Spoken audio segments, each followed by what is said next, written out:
Visite des locaux de l'autorité de régulation des télécommunications et des postes, réception du rapport annuel 2013 de la même institution. Luc Adolphe Thiaw, le Premier ministre, avait ces deux activités dans son agenda de ce matin et d'hier. Des malfrats dans les filets de la gendarmerie, la bande de Bala le pétrolier, appréhendée par la gendarmerie ville de Kosiam. Bala le pétrolier et ses acolytes s'attaquaient aux pharmacies et aux villas à Ouagadougou et à Bobo Dioulasso.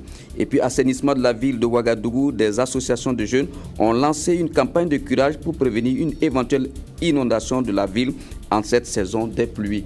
Mesdames, Mesdemoiselles et Messieurs, bonsoir. Merci de suivre le 20h de la télévision nationale du Burkina Faso.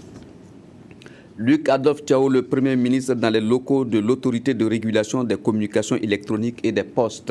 Le Premier ministre est allé voir le cadre de travail des agents et échanger sur les difficultés pour une réponse adaptée aux préoccupations. Reportage signé Abdoul Rasmane Zongo. Matinée du mercredi 20 août 2014 à Ouaga 2000, au siège de l'ARCEP, autorité de régulation des communications électroniques et des postes.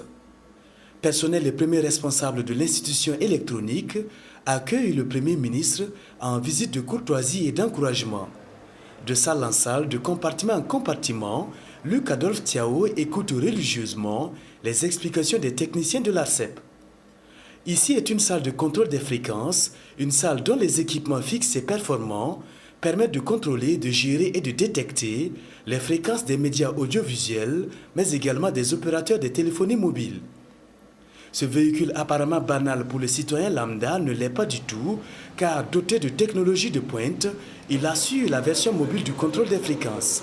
Là, le Premier ministre est dans le Centre national de cybersécurité. C'est une cellule nationale de gestion des incidents de sécurité sur les systèmes d'information. La régulation dans le secteur des communications électroniques et postes est assez récente dans notre pays. Et néanmoins, nous avons pu constater que l'ARCEP a fait des efforts très importants, du point de vue d'abord de l'acquisition des équipements, du point de vue de l'élaboration d'un certain nombre de textes essentiels à la régulation. Aujourd'hui, nous pouvons dire que nous avons une des institutions les plus performantes en la matière en Afrique. La visite des installations a fait place à des échanges directs, au cours desquels on a noté quelques difficultés. La procédure de passation des marchés publics est un énorme problème pour nous, dans l'exécution de nos projets. Donc il y a des projets que nous avons initiés depuis 3 ans et qui n'avancent pas à cause de la procédure de passation des marchés publics. C'est vraiment un problème pour nous. Des pistes de solutions ont été ébauchées pour faire face à ces problèmes soulevés. Il y a des textes que nous devrons prendre au niveau du gouvernement, notamment en matière de politique sectorielle. Il y a également certaines préoccupations relatives au statut du personnel qui travaille sous pression et qui fait un travail extraordinaire. Donc au total, je pense que ça a été une visite très positive et nous espérons que très bientôt en septembre, nous tiendrons un conseil de cabinet élargi pour aborder l'ensemble des questions qui ont été posées. L'ARCEP a été créée en 2008, réglemente les réseaux et services de communication électronique, mais également règle les litiges entre les différents acteurs du secteur au Burkina Faso. Et puis hier, à la primature, le Premier ministre a reçu M. Mathurin Bako, président de l'ARCEP. Le président de l'autorité de régulation des communications électroniques et des postes est allé présenter le rapport annuel 2013 de son institution. Un rapport qui constate un dynamisme dans le secteur des communications. Le reportage de Bouma Ernest Nebier. Ce rapport d'activité présenté par le président de l'ARCEP, Mathurin Bako, au chef du gouvernement, Luc Adolphe Thiaw, fait l'état des lieux des activités menées par l'autorité de régulation au cours de l'année 2013 dans le domaine des communications électroniques et des postes. Selon le document, c'est un secteur qui progresse. Selon le rapport, entre le 31 décembre 2012 et le 31 décembre 2013, le parc des abonnés est passé de 9 976 105 à 11 240 886 pour le téléphone mobile et de 519 498 à 1 516 069 pour le marché global de l'Internet. Et on note une quinzaine d'entreprises dans le domaine des postes. Toutefois, des insuffisances ont été soulignées. Nous avons mentionné que l'identification des abonnés n'était pas, il y a beaucoup d'insuffisances au niveau de l'identification des abonnés à la téléphonie mobile. Et nous avons mentionné également l'insuffisance au niveau de la qualité de service de la 3G. Et nous avons mentionné également des insuffisances, même au niveau de la 2G, il y a des insuffisances que nous avons mentionnées dans notre rapport de l'année 2013. À tout cela s'ajoute la mauvaise qualité des réseaux en période de bonus et le bas débit de l'Internet fixe fourni par Lunatel. Le rapport mentionne également comme insuffisance une décroissance notoire du réseau fixe. À ce sujet, l'autorité de régulation des communications électroniques et des postes recommande à Lunatel d'adapter ses offres aux besoins de la clientèle par la création de nouveaux services autres que la voix et de revoir la gestion et l'organisation du réseau. À l'Assemblée nationale, 5 députés burkinabés sont membres permanents du Parlement africain, dont le siège est en République sud-africaine. Parmi eux, 2 sont rapporteurs de commission. Et à la faveur de la 6e conférence annuelle des présidents des Assemblées nationales et des Sénats d'Afrique, qui marquait du même coup les 10 ans d'existence de cette institution panafricaine, l'équipe de reportage s'est intéressée à la contribution des représentants burkinabés au Parlement africain, une équipe composée de Kwame Bama et de Sougounoma Ibrahim Gigma. Au Parlement panafricain, 5 députés burkinabés sont membres permanents. 2 sont rapporteurs de commission. Il s'agit de Vincent Dabilgou et de Marie-Claire Gigma. Nous y apportons l'expérience burkinabé en termes de promotion du genre, de promotion de la jeunesse et de promotion de la famille et des personnes handicapées. Et parfois, nous sommes accostés, même par la présidence du Parlement panafricain, pour solliciter la contribution du président du Burkina Faso dans le règlement des conflits. Quant aux 3 autres, Jean-Léonard Compaoré, Marie-Rose Konditamde et Lalo Amado Bamongo, ils sont membres de commission. Le projet Baglé est un projet qui est cité ici comme un projet qui mérite d'être suivi au niveau africain dans le sens de l'aménagement des terres. Il faut se dire que quand nous sommes là, nous ne parlons plus de partis politiques, nous représentons le pays. Nous ne sommes pas encore un parlement qui légifère comme au niveau de nos parlements nationaux. Nous émettons souvent des avis sur certains dossiers de l'Union africaine. Dans ce concert des représentants des nations africaines, les élus burkinabés donnent de la voix et leur apport est vivement apprécié par leurs compères. Et cette délégation, j'avoue, est une délégation qui apporte beaucoup à ce Parlement, vu la qualité de leur intervention pendant les plénières et leur participation assidue. Since the beginning of our parliament 10 years ago, depuis 10 ans que le Parlement panafricain existe, les députés du Burkina Faso ont toujours fait une contribution de haut vol. Et ils ont également par ailleurs pu occuper différents postes de haut niveau au niveau des différentes commissions.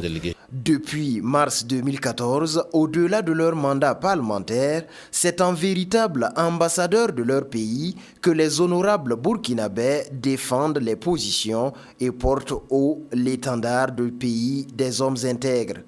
Mais leur mission ne s'arrête pas là, puisque la nouvelle donne à l'Assemblée nationale est que tous les membres des parlements internationaux, régionaux et communautaires puissent, de retour de mission, partager leur expérience avec leurs collègues pour renforcer l'image de l'Assemblée nationale et partant le rayonnement du pays tout entier. Le Front républicain chez le Monaba Bango, la délégation conduite par M. Assimi Kwanda est allée recueillir des conseils auprès de l'empereur des Moncé. Le Front veut recueillir les conseils de toutes les forces sociales pour consolider la paix et promouvoir le dialogue entre les acteurs politiques. Reportage de Karim Patrick Namwano. Le Front républicain sur le front de la promotion de ses idéaux, la paix, le dialogue, la solidarité et le développement du Burkina Faso. Auprès de Sa Majesté le Mogo Naba Bangogo, la délégation conduite par Assimi Kwanda est venue requérir des conseils pour bâtir une société où le vivre ensemble prime sur tout. Sa Majesté, poète à ses temps libres, promeut la paix et la cohésion sociale dans ses écrits. C'est du reste de sa plume qu'il a tiré les conseils prodigués aux représentants du Front républicain. Sa Majesté a encouragé le Front républicain à continuer d'œuvrer pour la paix, pour la solidarité,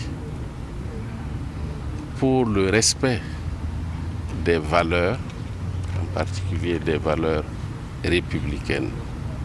Et tous les Burkinabés étant des frères et des sœurs, Sa Majesté nous a conseillé de poursuivre dans cette voie, car, selon elle, Sa Majesté,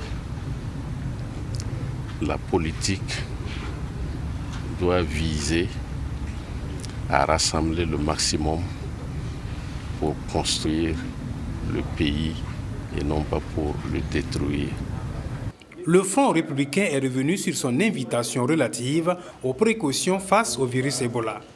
Après le palais du Mogo Naba Bangogo, la délégation du Front républicain envisage rencontrer les communautés musulmanes et catholiques pour promouvoir le dialogue, la solidarité et la paix sociale au Burkina Faso.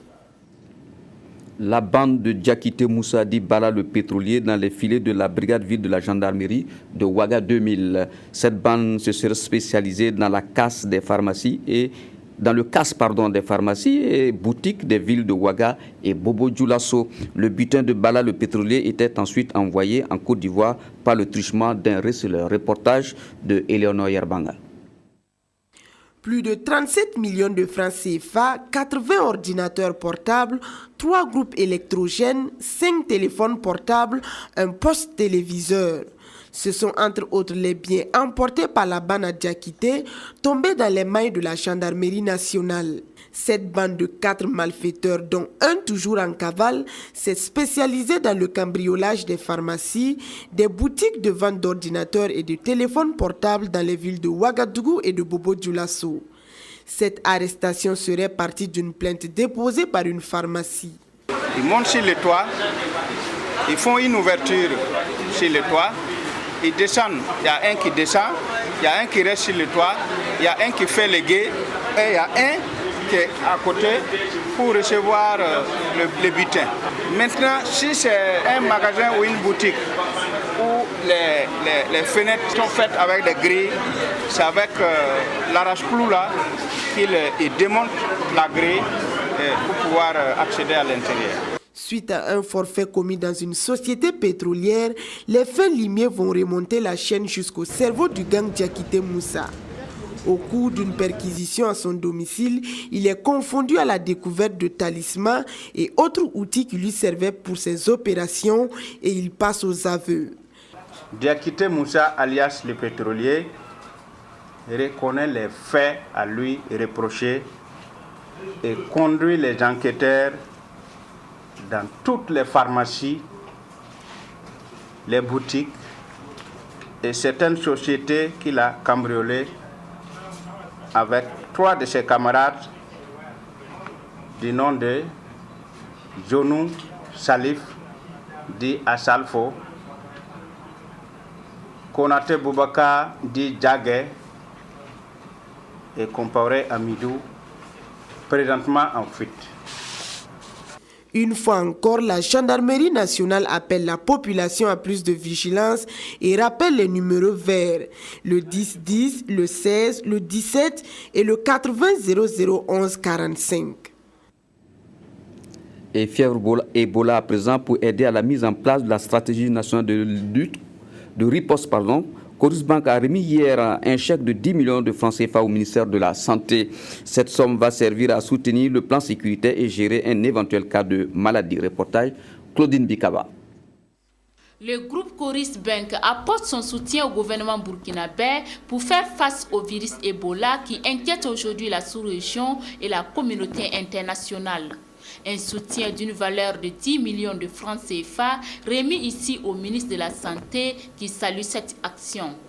C'est véritablement une action citoyenne que le groupe Coris Bank, à travers sa fondation, a posée.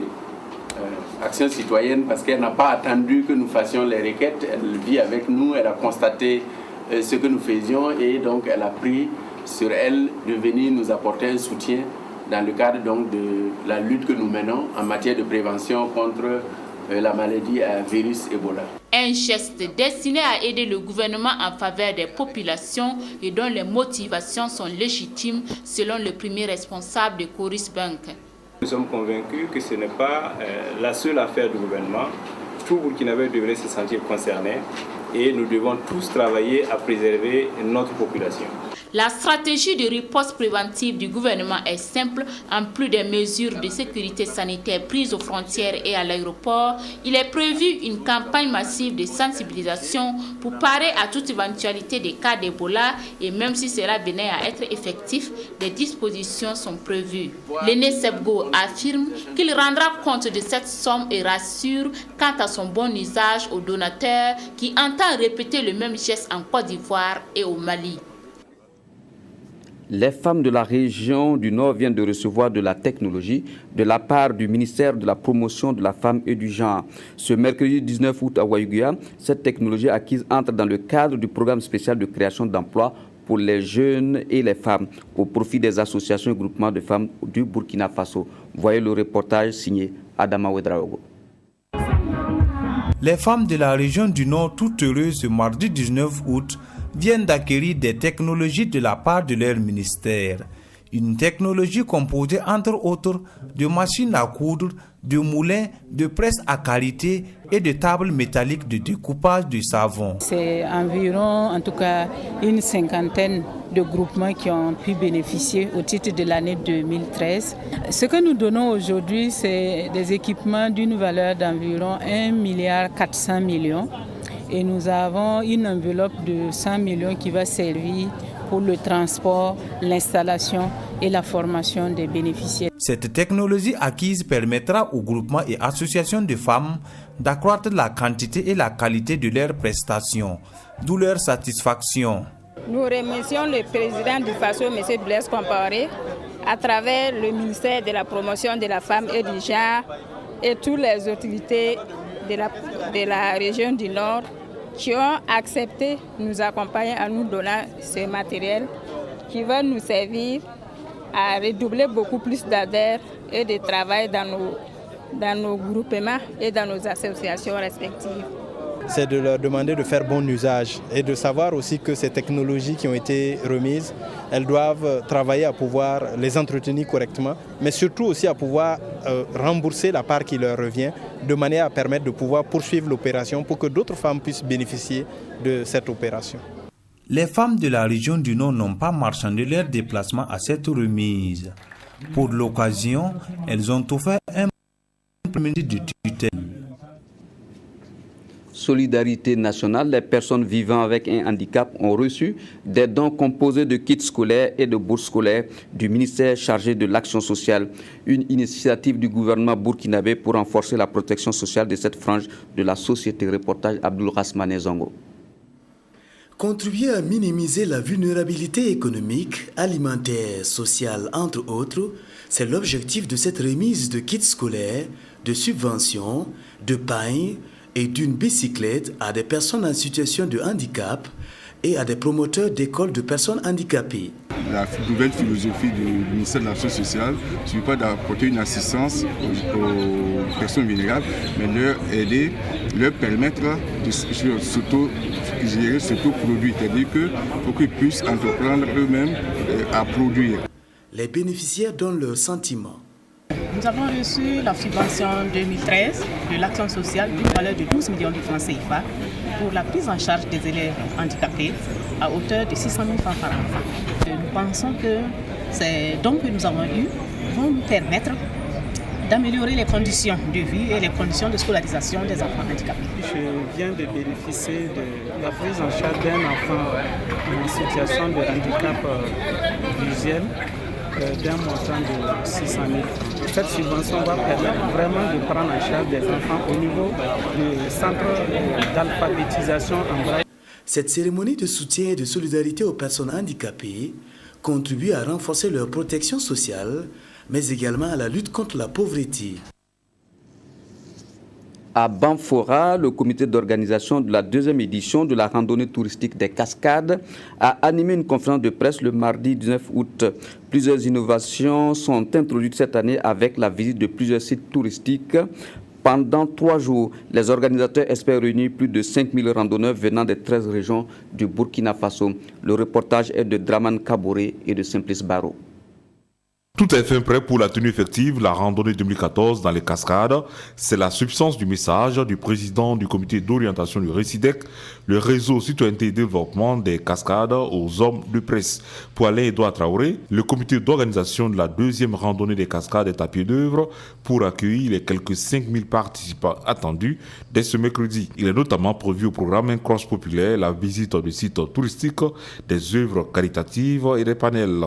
Nous aurons le jeudi et le vendredi, la visite des sites touristiques de la région à travers des petits circuits que nous avons organisés avec des petits groupes.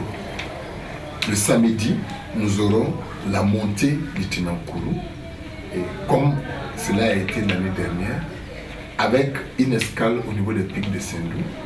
Les nuits seront agrémentées par des événements culturels. La cérémonie officielle de la randonnée sera le vendredi 22 à 21h sous forme d'une soirée culturelle. La participation à cette deuxième édition de la randonnée touristique des Cascades est gratuite, mais ceux qui désirent bénéficier d'un minimum de commodité sont invités à débourser la somme de 1000 francs CFA qui donne droit à un t-shirt. Le RECIDEC entend par cette action faire la promotion du tourisme au Burkina Faso tout en contribuant au développement de la région des Cascades. Pour nous, les objectifs recherchés, c'est de faire connaître le Burkina par les Burkinabés, c'est de développer le tourisme intérieur, c'est de valoriser les sites touristiques de la région des Cascades, c'est de mettre la région des Cascades en vitrine pour que les Burkinabés connaissent mieux cette région, apprécient mieux les valeurs de cette région, apprécient mieux les potentialités de cette région, mais c'est aussi apporter une grande contribution à la jeunesse burkinabé qui n'a pas toujours en réalité des occasions de cette nature pour pouvoir se divertir. Le président du comité d'orientation du RECIDEC tient à rassurer les randonneurs sur les dispositions prises au niveau sanitaire, sécuritaire et logistique. Revenons au Kadiogo pour dire que la campagne de curage des caniveaux de Ouagadougou, opération plus que nécessaire en cette saison de pluie. Déchets solides de toute nature obstruent les conduits des eaux de pluie avec pour conséquence des inondations. Depuis le 6 août donc dernier, plusieurs associations de jeunes ont organisé une campagne de curage des caniveaux. Voyez le compte rendu de Evelyne Dabiré. Certains ont dû apercevoir ces agents en gilet de travail dans les différentes rues de la ville de Ouagadougou, de même que ces tas d'immondices de tout acabit, résultat des curages des caniveaux. Il s'agit d'une vaste campagne de 21 jours de curage de caniveaux initiée par la municipalité de la ville de Ouagadougou. L'autorité communale nous a instruit de mobiliser au total 360 jeunes pour nous aider à intensifier dans les travaux du curage des caniveaux afin de faciliter bien sûr le drainage des eaux pluviales, ce qui va nous aider un peu à minimiser les risques d'inondation. 360 jeunes de différentes associations repartis en 12 groupes et rémunérés 2000 francs par jour et par personne sont commis à cette tâche. Une activité salutaire pour Adia Mamouna Compaoré et d'autres riverains constamment menacés d'inondations du fait des caniveaux débordants de déchets divers. Mais à la question de savoir qui commet de tels forfaits, les riverains se rejettent la responsabilité. Peut-être que c'est venu d'ailleurs, ça vient d'ailleurs, parce que nous sommes là, il y a des femmes qui viennent ramasser nos ordures une fois par semaine, donc nous ne mettons pas les ordures dans les fossés. Peut-être aussi, il y a les femmes qui balaient les matins. Elles balaient et elles mettent dans les fossés. Peut-être qu'il y a ça aussi. Les gens sont informés mais continuent de déverser les ordures dans les caniveaux. On les verbalise mais ils n'écoutent pas. Que voulez-vous qu'on fasse ? Mais notre équipe a pu repérer ceci. Cette vitrerie et cette cordonnerie riveraines de cette poubelle, ou plutôt de ce caniveau, disent ignorer l'origine de ces amas de chaussures et d'autres vitres brisées qui engorgent leur caniveau. Une autre campagne de sensibilisation cette fois-ci doit être menée afin que certains riverains ne confondent plus caniveau et poubelle. Puis le 12 août dernier, le ministre de l'Environnement et du Développement durable, accompagné des techniciens de son département, a procédé au lancement de la campagne d'achat des déchets plastiques dans la région du Nord. Pour cette première journée, plus d'une dizaine de tonnes de déchets plastiques, de sachets plastiques du moins, a été acheté dans 2 villes, à savoir Waïgouya et Goursi.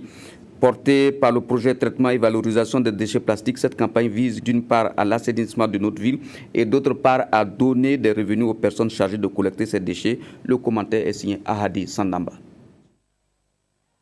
Ce que vous voyez à l'écran, ce sont certes des déchets plastiques, mais rassurez-vous, nous ne sommes pas dans un dépotoir d'ordures, nous sommes plutôt à un marché pas comme les autres, un marché de déchets plastiques. Et c'est sous le regard attentif du ministre de l'Environnement et du Développement durable que ces sachets sont pesés et acheminés dans des centres de recyclage. Les déchets plastiques, c'est quoi? C'est les sachets noirs, les sachets d'eau minérale, les plastiques qu'on utilise pour emballer les appareils. Et également les sachets durs, nous appelons les sachets durs, les bidons, par exemple les chaises en plastique, les seaux. C'est non seulement pour assainir, débarrasser notre environnement de ces déchets plastiques et également créer des revenus pour le groupe vulnérable, notamment les femmes, les personnes âgées. Pour cette première sortie dans la région du Nord, ce sont environ 11 tonnes de déchets plastiques qui ont été achetés, dont 8 tonnes dans la ville de Waïgouya. Une initiative que le maire apprécie à sa juste valeur. Notre ville souffre énormément des questions de salubrité. La propreté dans la ville, la question de l'assainissement dans la ville, c'est un élément important. Et de pouvoir être accompagné à travers le ministère de l'Environnement, c'est quelque chose de très bien. Ces déchets plastiques sont achetés entre 125 et 200 francs CFA le kilogramme en fonction de la qualité. L'opération est assurée par un projet dénommé « Traitement et valorisation des déchets plastiques ». Un projet qui est prévu pour durer 3 ans. Monsieur Félix Balima est le lauréat 2014 du groupe français d'études des carbones. Ce jeune chercheur burkinabé a été récompensé pour ses travaux de recherche. Il a été primé en Corée du Sud. Le reportage est signé Eleonore Yerbanga. Encore un Burkinabé récompensé à l'échelle internationale. Félix Balima est en effet le lauréat 2014 du prix du groupe français d'études des carbones. Un prix qui récompense une contribution significative à la science ou à la technologie des carbones apportée par un jeune scientifique ou ingénieur ayant réalisé son travail dans un pays francophone. Félix Balima a pour mériter ce prix mené des travaux de thèse sur la porosité du graphite, expansé soumis à de fortes contraintes mécaniques réalisées à l'Institut Lumière Matière de Lyon. Alors c'était de voir en quoi la porosité dans les conditions de travail déterminait les propriétés du matériau et de faire le lien entre les deux alors.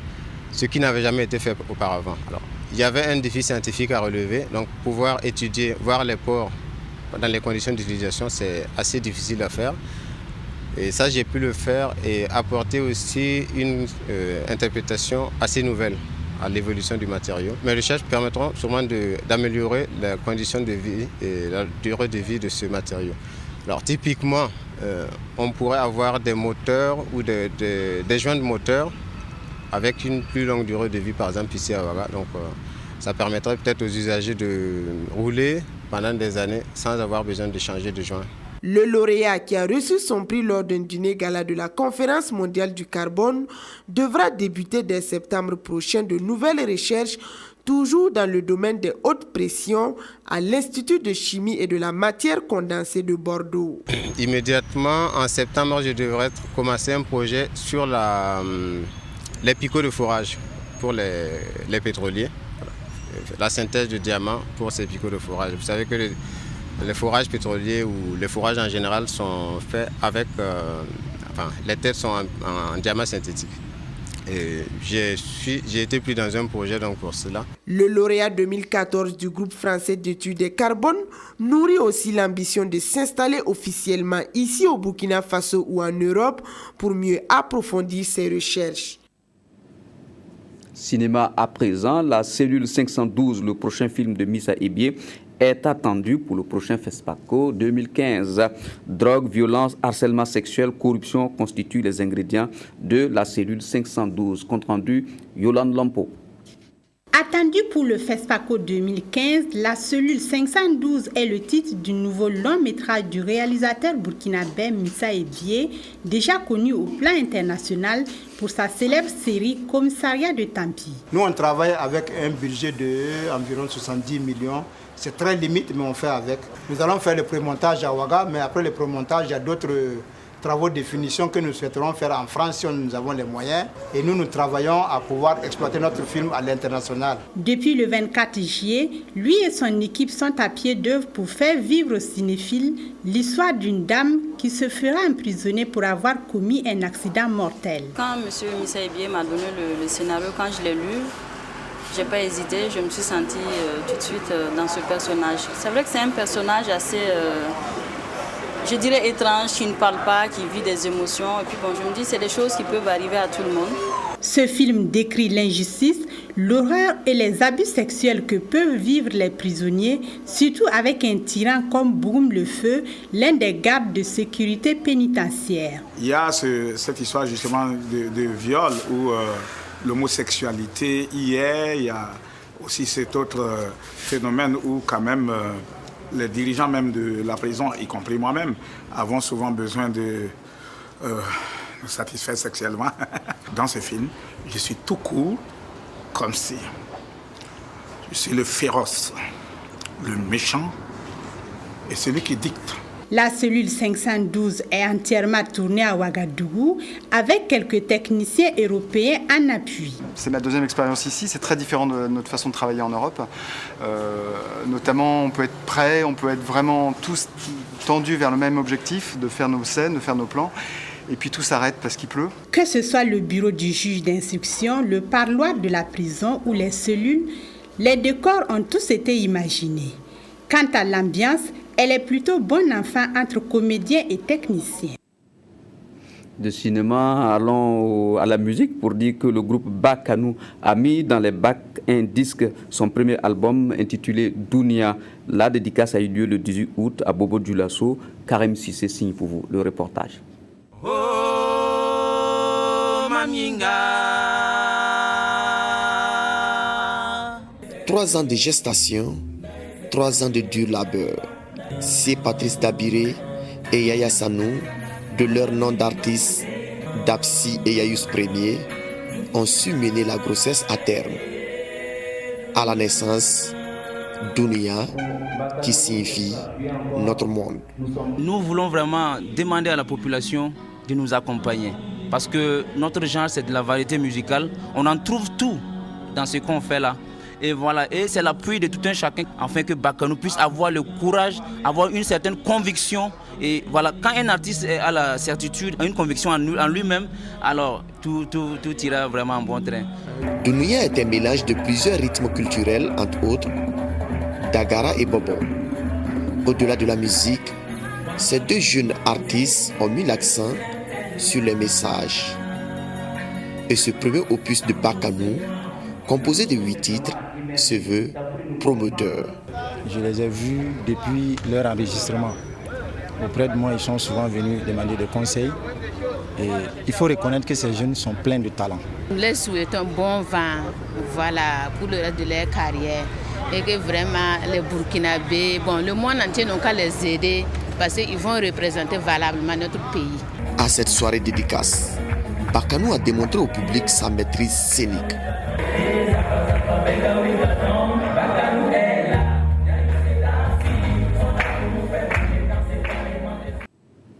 C'est la fin de votre journal. Merci de l'avoir suivi. Bonsoir et à demain, 20h.